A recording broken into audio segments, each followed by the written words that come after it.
friends, I'm Nandana. Welcome to my channel. I came from a pharmacy background and I'm a pharmacist come lecturer. Some of people asking me about what are the subjects in the pharmacy, how to explain it, and what is the importance of a pharmacy like that. And కొంతమంది పిల్లలు we are not understanding in English, so we want in Telugu also. నేను అందుకనేసి అని చెప్పి ఇప్పుడు biochemistry అనే ఒక subject తీసుకొని దాంట్లో ఉన్న ఇంపార్టెన్స్ ఏంటి దాన్ని తెలుగులోను అండ్ ఇంగ్లీష్లో కూడాను చెప్పడానికి నేను ఇక్కడికి వచ్చాను.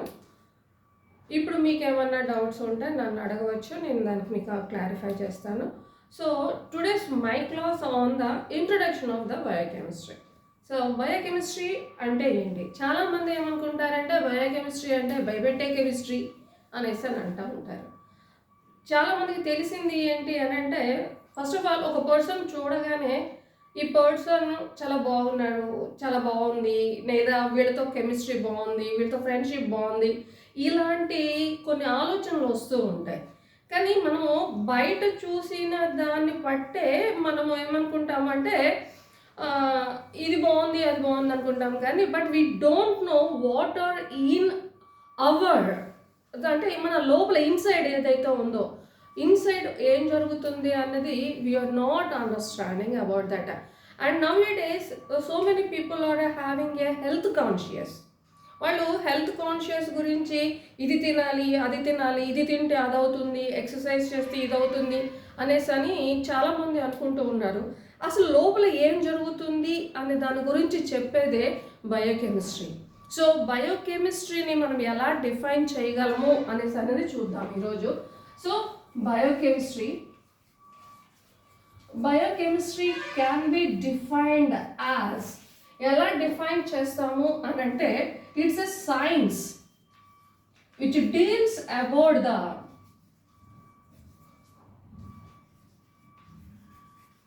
chemical structure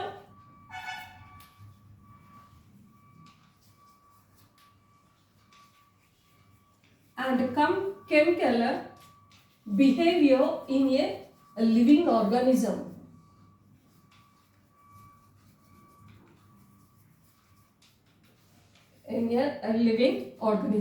సో చాలా మంది పిల్లలు డిఫార్మసీ పిల్లలు ఎవరైతే ఉన్నారో వాళ్ళకి రిలేటెడ్గా చూసినట్లయితే ఈ లెసన్ నుండి 3 మార్క్స్ క్వశ్చన్ అడుగుతారు. ఏంటి అనేసి అని అంటే, డిఫైన్ బయోకెమిస్ట్రీ అని అడుగుతారు.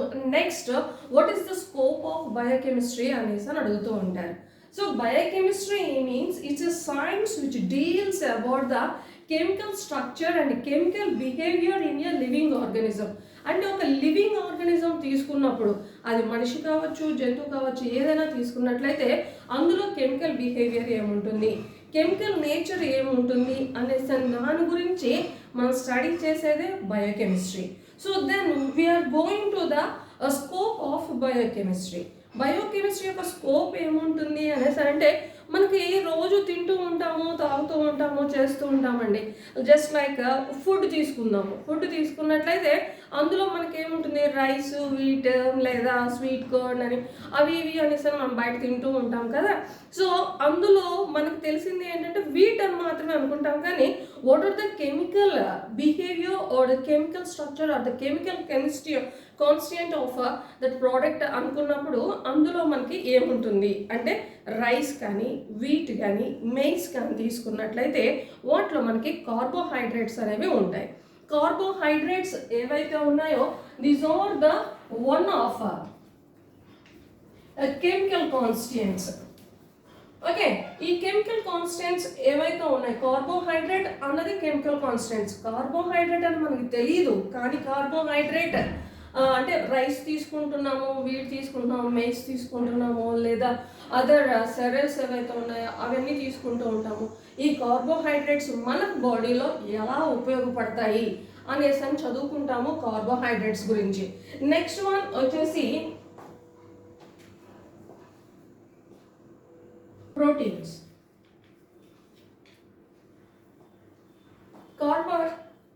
అదే సవాల్. కార్బోహైడ్రేట్స్కి ఎగ్జాంపుల్స్ రైస్ తీసుకోవచ్చు, మనం తీసుకునే షుగర్ కావచ్చు, వీట్ కావచ్చు, maize, potatoes, etc. etc. These all are the examples for the next one. We are taking or talking about the proteins. Proteins అంటే ఏంటి, ప్రోటీన్స్లో ఏమేమి ఉంటాయి, ప్రోటీన్స్ మనకి ఎక్కడ దొరుకుతాయి, ఇవి కార్బోహైడ్రేట్స్ ఏవైతే ఉన్నాయో these all are the fuel are energy tools. Okay, energy tools of the body. Proteins or the building blockers. ఈరోజు క్లాస్లో నేను జస్ట్ ఇంట్రొడక్షన్ మాత్రమే ఇస్తున్నాను, బట్ కెమిస్ట్రీ మాత్రం దీని గురించి నేను చెప్పట్లేదు. These all are the building blockers. So మనము చూసినప్పుడు అంటే మనము చికెన్, మటన్, ఫిష్ ఇలాంటివి, ఎగ్స్, మిల్క్ ఇలాంటివి ఎక్కువగా తీసుకుంటా ఉంటాం కదా. సో ఇవన్నీ కూడాను ఎగ్జాంపుల్స్. మనం ఏమనుకుంటామంటే ఆ టేస్ట్ బాగుంది కదా అనేసి చికెన్ తింటాము, లేదా మటన్ బాగుంటుంది కదా అని మటన్ తింటూ ఉంటాము. కొంతమంది జిమ్ చేసే వాళ్ళు ఎవరైతే ఉన్నారో, ఎక్సర్సైజ్ చేసే వాళ్ళు ఎవరైతే ఉన్నారో, బాడీ బిల్డప్ చేయాలి, నేను 6 ప్యాక్ 8 ప్యాక్ ఇలాంటివి తెచ్చుకోవాలి అనుకున్న వాళ్ళు ఎక్కువగా చికెన్ తింటాము, లేదా ఎగ్స్ తింటాము, ఇలాంటివి చేస్తుంటారు. ఇందులో ప్రోటీన్ ఉంది, ప్రోటీన్ ఉంది, ప్రోటీన్ ఉంది. సో ఆ ప్రోటీన్ యొక్క వర్క్ ఏంటి, ఆ ప్రోటీన్ ఏం చేస్తుంది అనే దాని గురించి మనము ఈ ప్రోటీన్స్ కూడా చదువుతాం. దీనికి examples or egg yolk, meet, fish, milk, etcetera etcetera. ఇవన్నీ అఫ్కోర్స్ సెరల్స్ ఏవైతే ఉన్నాయో సెరల్స్ కూడా మనం తీసుకోవచ్చు, నట్స్ ఏవైతే ఉన్నాయో అవి కూడా తీసుకోవచ్చు. కొన్నిట్లలో మనకి ప్రోటీన్స్ ఉంటుంది. Next goes to the third chapter is lipids. Lipids నుండి మనకి వచ్చేవి ఏవైతే ఉన్నాయో చూడండి. ఫస్ట్ ఈ కార్బోహైడ్రేట్స్ తీసుకుంటే ఇది fuel are the giving the energy to the body అనేసి అని అంటున్నాం. అంటే బాడీకి కావాల్సిన ఎనర్జీ ఏదైతే ఉందో కార్బోహైడ్రేట్ ఇస్తే, ప్రోటీన్స్ ఏవైతే ఉన్నాయో ఒక పర్సన్ని డెవలప్మెంట్ లేదా గ్రోత్ ఏదైతే ఉందో దానికోసం ప్రోటీన్స్ యూజ్ చేస్తాం. Then what is the use of lipids? ఈ లిపిడ్స్ యొక్క మెయిన్ యూజ్ ఏంటి అనేసి అని అనుకుంటే, మన బాడీ టెంపరేచర్ చూస్తూ ఉంటారు కదా. సో ఇప్పుడు మనకి వింటర్ వచ్చింది, చలికాలంగా ఉంటుంది, చలికాలంలో మనకి చలేస్తుంది. సో బయట చూసినప్పుడు మనకి 20 degree centigrade, 18 degree centigrade, 16 degree centigrade ఇలాంటివి ఏవైతే ఉన్నాయో కనిపిస్తుంటాయి. బట్ మన బాడీని మాత్రం చూసినట్టయితే 36 డిగ్రీ సెంటీగ్రేడ్ అనేది మెయింటైన్ చేస్తుంది. How it is possible? అలాగే ఒకవేళ సమ్మర్ తీసుకున్నట్లయితే 40 degree centigrade, 41 degree centigrade, 44 degree centigrade అనేసి అని అంటూ ఉంటారు. అప్పుడు చూసిన మన బాడీ టెంపరేచర్ ఏదైతే ఉందో అది 36 డిగ్రీ సెంటీగ్రేడ్ ఎలా ఉంటుంది అనేసి అని అంటే, మన బాడీలో ఉన్న లిపిడ్స్ ఏవైతే ఉన్నాయో those are acts as a insulators. ఇవి ఇన్సులేటర్స్గా పనిచేస్తుంటాయి. అంటే లోపల ఉన్న ఏదైతే ఎక్సెస్గా ఉందో దాన్ని ఏమంటారు, డీహైడ్రేట్ అయిపోకుండా ఉండటం కోసం, మన బాడీ టెంపరేచర్ ఏదైతే ఉందో దాన్ని కాన్స్టెంట్గా ఉంచడం కోసం, యాసిడ్ బేస్ ఏదైతే ఉందో దాన్ని బ్యాలెన్స్గా ఉంచడం కోసం మనం లిపిడ్స్ ఏవైతే ఉన్నాయో లిపిడ్స్ని యూజ్ చేస్తుంటాం. కొన్ని డ్రగ్స్ తీసుకుందాం. ఇప్పుడు మనం ఫార్మసీ బ్యాక్గ్రౌండ్ కాబట్టి ఇప్పుడు ఫార్మసీలోకి వెళ్ళినప్పుడు మెయిన్గా చూసినప్పుడు డ్రగ్స్ ఏవైతే ఉన్నాయో అవి లిపిడ్ సాల్యుబుల్ ఉంటాయి. మ్యాక్సిమం ఏవైతే ఉన్నాయో lipid soluble are fat solubles ఏవైతే ఉన్నాయో అవి ఎక్కువగా మనకి బయో అవైలబిలిటీని ఇస్తాయి. అంటే మనకి అబ్జార్ప్షన్ త్వరగా ఇచ్చి మనకి సఫరింగ్స్ నుండి త్వరగా రిలాక్సేషన్ అనేది ఇస్తూ ఉంటుంది.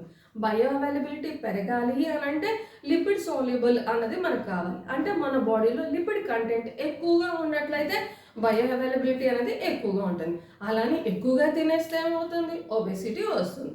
దీనివల్ల మళ్ళీ లేనిపోని రోగాలు వస్తూ ఉంటాయి.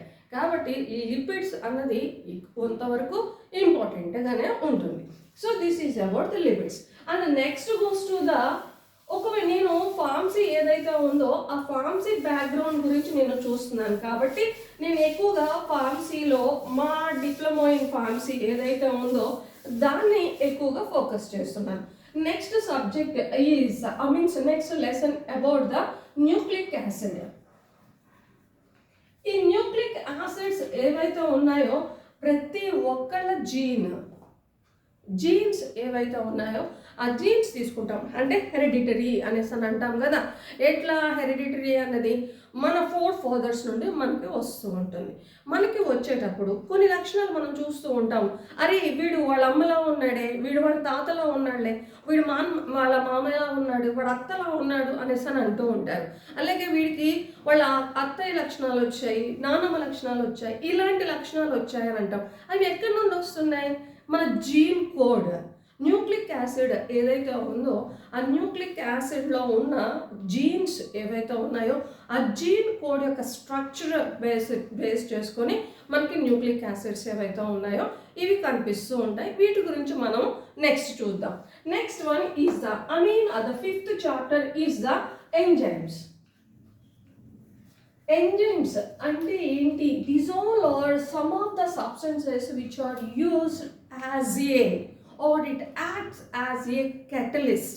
ఇప్పుడు మనం చూస్తున్నాం కదండి, రోజు రైస్ తీసుకుంటూ ఉంటాము, అలాగే మనం తీసుకుంటాం మిల్క్ తీసుకుంటాం, చాలామంది చాయ్ తీసుకుంటారు, కాఫీ తీసుకుంటారు, బ్రెడ్ తీసుకుంటారు, స్నాక్స్ తీసుకుంటారు, వాట్ ఎవర్ ఏదైనా తీసుకున్నప్పుడు అది మన బాడీలోకి అది దానిలాగే అబ్జర్వ్ అవ్వదు కదా. ఎలా జరుగుతుంది? లోపలికి వెళ్ళిపోయిన తర్వాత అది మెత్తగా అయిపోయి అందులో నుండి మనకు కావాల్సిన సబ్స్టెన్సెస్ ఏదైతే ఉందో లోపలికి అబ్జర్వ్ అవుతుంది. అబ్జర్వ్ అయిన తర్వాత ఈ బయోమాలిక్యూల్స్ ఏవైతే ఉన్నాయో అవి మైక్రోమాలిక్యూల్స్గా కన్వర్ట్ అవ్వాలి. మైక్రోమాలిక్యూల్స్గా కన్వర్ట్ అవ్వాలి అంటే అక్కడ మెటబాలిజం అనేది జరగాలి. మెటబాలిజం జరగాలంటే we need some of the factors. Those factors are called as enzymes. ఈ ఎంజైమ్స్ ఏవైతే ఉన్నాయో యాక్ట్స్ యాజ్ ఏ catalyst. ఇవి కెటలిస్ట్గా పనిచేస్తూ ఉంటాయి. కెటలిస్ట్గా పనిచేయటం అంటే ఏంటి అని అంటే బ్రేక్ డౌన్ చేస్తాయి. సమ్టైమ్స్ ఇవి బ్రేక్ డౌన్ చేస్తాయి, సమ్టైమ్స్ ఇవి బిల్డప్ చేస్తూ ఉంటాయి. సో ఇలా యాక్ట్ చేస్తూ ఉంటాయి ఎంజైమ్స్. ఈ ఎంజైమ్స్ గురించి నెక్స్ట్ క్లాస్లో మనం చూసుకోవచ్చు. And the sixth one is the what's that? Biotechnology. Biotechnology తీసుకున్నట్లయితే నవే డేస్ ఏమవుతుంది అని అంటే బయోటెక్నాలజీ కొత్తగా మనకి మార్పులు జరుగుతూ ఉన్నాయి. ఇప్పుడు నార్మల్గా మనం చూసినట్లయితే ఎలా ఉంటుంది, అరే ఇది కంట్రీ నుండి వచ్చింది అంటే ఆర్గానిక్ బేసిస్, మనకి ఏమంటారు ఆర్గానిక్ అని అంటాం కదా, అంటే మన ఇళ్లలో మనము ఎటువంటి రసాయనాలు కెమికల్స్ లేకుండా నార్మల్గా వాడుతున్నవి ఏవైతే ఉన్నాయో వాటిని దేశీ అని అంటాం కదండి. సో లైక్ దట్ వాటిని తీసుకుంటున్నాము. ఓకే, ఈ బయోటెక్నాలజీ ఏం చేస్తుంది అని అంటే వాటికి ఇంకొకటి యాడ్ చేసి హైబ్రిడ్ అనేసి అని అంటాం కదా. సో దాన్ని ఇంకొక ప్రోడక్ట్ని దానికి కంబైన్ చేసేసి న్యూ ప్రోడక్ట్ కనుక తీసుకొచ్చినట్లయితే that is the biotechnology. Bio అంటేనే it's having a living matter, అంటే అందులో జీవం ఉంది. సో జీవం ఉన్న వాటికి టెక్నాలజీ యూజ్ చేసేసి దాన్ని ఒక ప్రోడక్ట్ నుండి ఇంకొక ప్రోడక్ట్ ఏదైతే ఉందో దాన్ని తెచ్చుకుంటున్నాం. మామూలు తెలుగులో చెప్పుకోవాలంటే కొత్త వంగడాలు అనేసి అని అంటాం కదా, అలా కొత్త రకాలు ఏవైతే ఉన్నాయో వాటిని తెచ్చుకుంటూ ఉంటాం. ఆ బయోటెక్నాలజీ అనేది ఎలా చదువుతాము అనేది కూడాను నెక్స్ట్ క్లాస్లో మనం చూసుకోవచ్చు. And the next one is the seventh one is the metabolism. ఈ మెటబాలిజం అని అంటే ఏంటి అంటే మన బాడీలో ఏ రకాలుగా మెటబాలిజం జరుగుతుంది. కార్బోహైడ్రేట్స్ ఎలా మెటబలైజ్ అవుతుంది, ప్రోటీన్స్ ఎలా మెటబలైజ్ అవుతుంది, లిపిడ్స్ ఎలా మెటబలైజ్ అవుతుంది, అలాగే యూరిన్ అనాలిసిస్ కూడా మనం చేస్తూ ఉంటాం. నెక్స్ట్ బ్లడ్ అనాలిసిస్ కూడా చేస్తూ ఉంటాం. అంటే యూరిన్ ఫార్మేషన్ ఎలా అవుతుంది, బ్లడ్లోకి కావాల్సినవి ఎలా అబ్జర్వ్ అవుతున్నాయి, కార్బోహైడ్రేట్స్ నుండి మనకి కావాల్సిన ఎనర్జీ ఎలా వస్తుంది, ప్రోటీన్ ఏదైతే ఉందో మనకి బిల్డింగ్ బ్లాకర్స్గా ఎలా ఉపయోగపడుతుంది, లిపిడ్స్ మనకి ఇన్సులేటర్లుగా ఎలా పనిచేస్తున్నాయి, వాటి నుండి మనకి ఎనర్జీ ఎలా వస్తుంది, వీటన్నిటి గురించి కూడా ఏంటంటే మెటబాలిజం అన్నది మనకి డీటెయిల్గా మనకి కనిపిస్తుంది మన బయోకెమిస్ట్రీలో. చూడగానే మనకి భయం వేస్తుంది, కానీ ఈ బయోకెమిస్ట్రీ అన్నది చాలా ఈజీ. మనం ఒక్కసారి మనం బ్రెయిన్ పెట్టగలిగినట్లయితే it's very very very easy అనమాట. బయోకెమిస్ట్రీ అంటేనే తెలుసుకోవాలి. బయో అంటే లివింగ్ అండ్ కెమిస్ట్రీ అని అంటే how the chemical changes chemical behaviour in our body. అంటే లైఫ్లో లివింగ్ ఆర్గానిజంలో లివింగ్ మ్యాటర్ ఏదైతే ఉందో అది ఎన్ని రకాలుగా చేంజ్ అవుతుంది, కెమికల్ చేంజెస్ ఎన్ని రకాలుగా జరుగుతుంది అని మనం ఇందులో చదువుకుంటూ ఉంటాం. నెక్స్ట్ మన బీఫార్మసీ పిల్లలకు చూసుకున్నా లేదా మిగతా మీన్స్ లైఫ్ సైన్సెస్ చేస్తున్న ఎవరైతే ఉన్నారో వాళ్ళందరికీ ఇవన్నీ కూడా వస్తూ ఉంటాయి. ఏంటిది, యూరిన్ అనాలిసిస్ అని, అలాగే blood related substances or the disorders ఏవైతే ఉన్నాయో వాటన్నిటి గురించి వస్తుంది.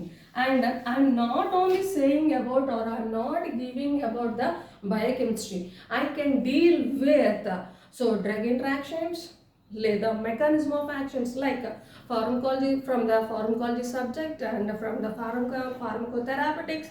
సో మీకు ఫార్మసీ రిలేటెడ్ ఏ సబ్జెక్ట్ గురించి అయినా సరే ఏ డౌట్స్ ఉన్నా I can clarify in your doubts or about your doubts. So మీకు ఏమన్నా డౌట్స్ ఉన్నట్లయితే కింద కామెంట్ సెక్షన్లో మీరు కామెంట్ చేయండి. I will clarify that and thank you that. And నేను మీకు నా క్లాస్ మీకు నచ్చినట్లయితే లైక్ చేయండి అండ్ కామెంట్ చేయండి, సబ్స్క్రైబ్ కూడా చేయండి. నచ్చితే సబ్స్క్రైబ్ చేయండి, otherwise okay leave it, no problem. But it is useful అనుకుంటున్నాను కాబట్టి ఓకే. మీకు దీని గురించి ఇంకేమన్నా ఇంపార్టెన్స్ కావాలి అని అంటే అది కూడా నేను మీకు రెక్టిఫై చేస్తూ ఉంటాను. And please follow me and కొంచెం సబ్స్క్రైబ్ చేసి నన్ను కొంచెం ఏమంటారు ముందుకు నడిపించండి. Okay, thank you, bye bye, see you.